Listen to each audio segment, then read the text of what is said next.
اللہ کا ڈر اور پیدا ہو، یعنی جتنا ڈر زیادہ ہوگا اتنا اچھا۔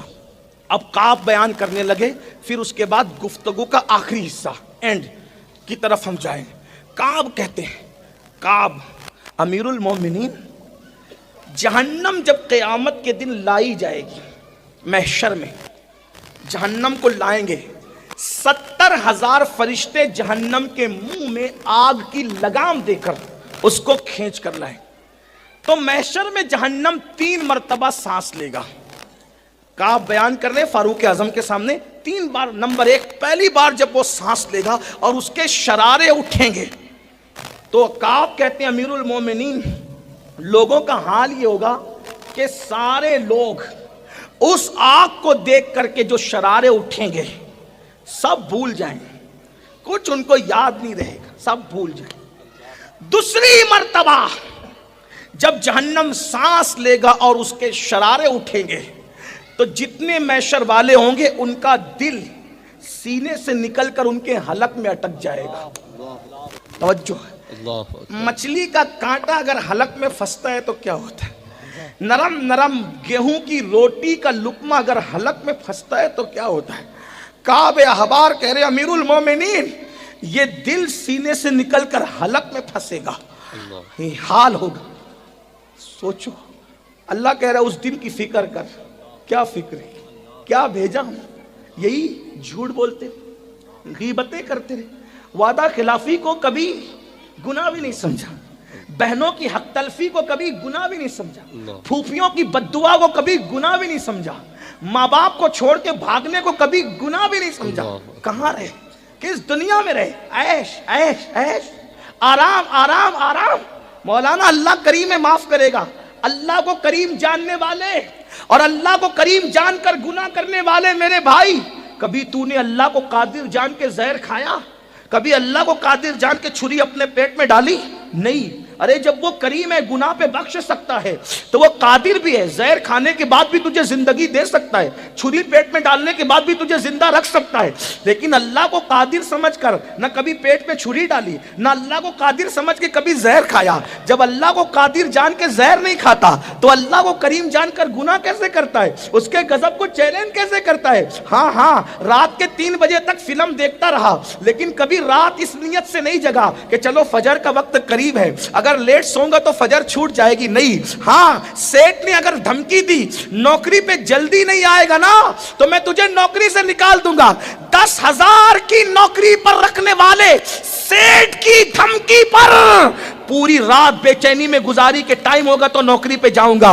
لیکن وہ اللہ جس نے ساری نعمتیں دی، اس نے بھی کہا اگر نافرمانی کرے گا وَإِنَّ الْفُجَّارَ لَفِي جَحِيمٍ، میں تجھے جہنم میں ڈالوں گا۔ کبھی بے چین ہوا؟ کبھی بے قرار ہوا؟ یہ رسول اللہ نے فرمایا، ایک وقت کی نماز چھوڑنے پہ تیرا نام جہنم کے دروازے پہ لکھا جائے گا۔ کبھی اگر یہ افواہ پھیل گئی کہ پولیس اسٹیشن میں تیرا نام آ گیا تو تو کتنا دوڑ بھاگ کر کے مٹانے کی کوشش کرتا ہے۔ پولیس اسٹیشن میں نام آ جائے تو تیری نعتوں کی نیند اڑ جاتی۔ جہنم کے دروازے پہ نماز چھوڑنے سے تیرا نام لکھا گیا، تیری نیند کیوں نہیں اڑتی میرے بھائی؟ مطلب تو نے اسلام کو کھیل تماشا سمجھا؟ کیا سمجھا مذہب کو؟ کھیل تماشا؟ مولویوں کی دھمکی؟ ہرگز نہیں۔ اگر مذہب پہ سچے دل سے ایمان لائے ہو تو رسول اللہ کا فرمان تمہیں بے چین نہیں کرتا، ہمیں بے قرار نہیں کرتا کہ جو ایک وقت کی نماز چھوڑ دے اس کا نام جہنم پہ دروازے پہ لکھا جائے۔ جہنم کے دروازے پہ نام، پولیس کی لسٹ میں نام آئے تو رشوت دے کے نام کٹ سکتا ہے، جہنم کے دروازے پہ لکھ دیا جائے، کون کٹ کروائے؟ کس میں ہمت ہے کٹ کروانے کی؟ سوچو تو، ڈر کیوں نہیں لگتا؟ کس دنیا میں رہتے ہو آپ میرے بھائیوں؟ مرنے کے بعد پچھتاؤ گے کہ اپنے آپ کو دھوکہ دے رہا تھا، کسی اور کو نہیں۔ داڑیاں منڈا کر گٹروں میں پھینک رہا تھا، اپنے آپ کو دھوکہ دے رہا، جرائم کر رہا تھا، اپنے آپ کو دھوکہ، کسی کی نہیں سنی۔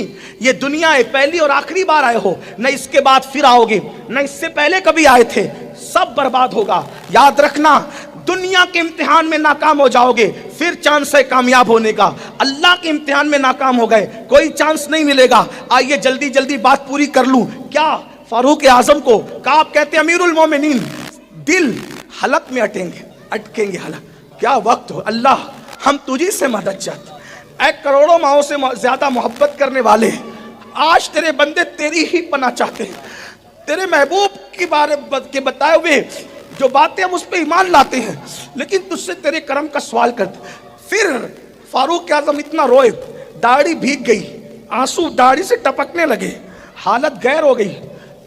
کعب کہتے ہیں امیر المومنین اسی پہ بس نہیں ہوگا، تیسری مرتبہ جب جہنم سانس لے گا نا تو ایسے شرارے اٹھیں گے کہ عوام تو عوام، پبلک تو پبلک، اولیاء صحابہ سب اپنی جگہ، نبیوں کی یہ شان ہوگی.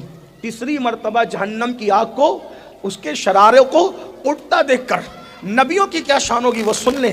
پھر دوسرے رخ پہ چلتے ہیں. حضرت ابراہیم خلیل اللہ، کعب کہتے ہیں، آپ کو میں حوالہ پیش کر دوں گا، کعب نے جو بیان کیا میرے پاس PDF میں بھی ہے. اگر آپ کو ایسا لگتا ہے کہ میں مبالغہ کر رہا ہوں، میں یہیں سے آپ کو پیش کر مولانا کے پاس دے دوں گا، آپ دیکھ لینا، چیک کر لینا. کعب کہتے ہیں جب تیسری بار جہنم سانس لے گا اور جب شرارے اڑیں گے نا امیر المومنین، شرارے اڑیں گے، تو اس وقت کی کیفیت یہ ہوگی کہ ابراہیم خلیل اللہ جیسا نبی اپنے گھٹنے زمین پہ رکھ کے اللہ سے کہیں گے، اللہ تو نے مجھے خلیل بنایا تھا، آج مجھے امان دے دے، آج میں امان چاہتا ہوں تیری. اور خلیل اللہ کہیں گے آج میں کسی کے لیے کچھ نہیں مانگتا، مجھے کچھ نہیں مانگنا، کسی کے لیے کچھ نہیں، صرف تیری امان چاہیے. کون؟ مسجد بنا کے خوش ہونے والوں، جس نے کعبہ بنایا، بقرعید پہ بکرے قربان کرنے والوں، جس نے اللہ کی محبت میں اکلوتے بیٹے کی گردن پہ چھری رکھ کر بتا دیا اللہ یہ بیٹا پیارا نہیں ہے، تو پیارا ہے. جس نے دودھ پیتے بچے اور جوان بیوی کو اللہ کے حکم پر وادی غیر ذی زرع میں چھوڑا، اللہ کے حکم پر. اس خلیل اللہ کی شان یہ ہوگی، اس خلیل اللہ کی، اللہ مجھے امان دے، تیرے خلیل کو امان دے، میں آج کسی کے لیے کچھ نہیں مانگتا مولا. بھائیو اللہ کے خلیل کی یہ شان ہے.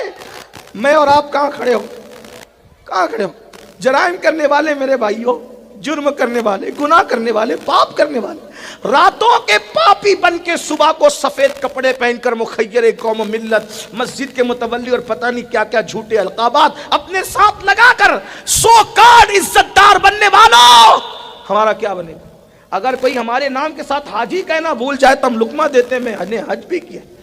وہ حاجی نہیں ہے، صرف کعبہ بنا کر کے پوری کائنات کو حج کے لیے بلانے والی شخصیت ہے. خلیل اللہ کہ اللہ آج مجھے امان چاہیے. مجھے کوئی یہ کہتا ہے یہ نبیوں کو معاذ اللہ اس طرح پیش کرتے ہیں، میں نے کہا یہ نبیوں کی شان ہے، کیونکہ اللہ سے ڈرنا یہ عیب نہیں ہے.